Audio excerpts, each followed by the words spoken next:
Parang, ano ba, meron bang mga ganong adjustment? Yeah, ako tuwing gabi ayoko nang istorbohin yung wife ko at 5 in the morning, so mag-commute na lang ako. Nagkakamit ka na Kahit lang. na mabibigat yung mga gamit ko. And it's nice, sobrang humbling na ground siya after a long day's work na parang after ng action, after ng craziness, parang, ay, oo nga pala, may mga anak pala ako. Sarap, sarap yun. That's your fuel to do more. Anybody else? Meron bang mga adjustments na ginawa? Sa taping, sa production? Tuloy-tuloy, are you still taping, Gerald, right now? Tuloy. Kaya hindi makapag-adjust kasi medyo tuloy-tuloy pa. That's why. Oo, tuloy-tuloy kami. So, pero ramdam, syempre, ramdam natin. That's why we, honestly, it also motivates me even more na pagbutihin yung trabaho. Kasi, Okay. alam natin yung state of calamity ng bansa natin, So every time na we can give our audience, 30, 45 minutes entertainment, bigyan natin sila. Tama. Because hindi madali yung buhay ngayon. Kumbaga sulitin natin yung oras, yung energy, di ba? Yeah. Doon na tayo Gawin din natin ng maganda to. Tama.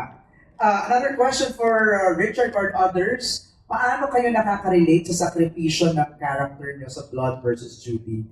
Sa ginagawa nilang sakripisyo, kung meron man, kapag Holy Week. So I think Roldan is trying to relate yung sacrifices that you do, yung characters, to what you also do pag Holy Week. Meron ba? Meron bang nagpa-fast? Because Gerald, you mentioned, Yeah, For Ramadan, ako, no? fasting ako for Ramadan, nagpagkain, fasting ng Ramadan. Siguro yun yung kasi medyo, tapos hindi na ako kumakain ng baboy. okay. Kasi medyo weird naman na character ko ay isang Muslim. Tapos pag lunch break kumakain ako ng baboy, parang, Okay. medyo contradicting ata yun. And just to make it as pure as possible. Since ikaw na Gerald yung sumagot nun, maganda kasi yung question ni Jay of Certified Kapamilya. Sa trailer, implied na your character is Muslim. So you're confirming it's really a Muslim. Nag-immersion ka ba sa Muslim community o ano-ano ba ang extra mile or effort na ginawa mo para mabigyan hustisya yung character? Well, yeah, may mga nag-consultant kami, mga imam na may nakusap ako. Tapos meron din ako, sa personal time ko, may mga imam ako na taga Maharlika dito sa Philippines, dito sa Taguig na nakipag-meet ako sa kanila just to get more information. But like I said kanina, bata pa lang ako, exposed na ako sa kultura ng Muslim. I've always been fascinated sa Islam and so honestly, nung pinitch po sa akin ng creatives to, unang slide pa lang nung lumabas yung slide ng presentation, tapos parang nakalagay na isa akong moral warrior, isa akong Muslim.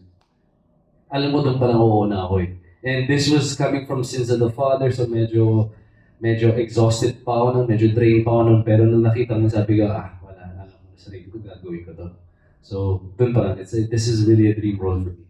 That's why you didn't take a break. After Sins of the Father and then your MMFF. Yeah, and then, diretso dito. Diretso na. Diretso dito. So, we're always blessed naman, especially sa panahon ngayon to have work, especially yung sitwasyon ng, this is my way of also fighting with the company, with ABS, diba? Fighting to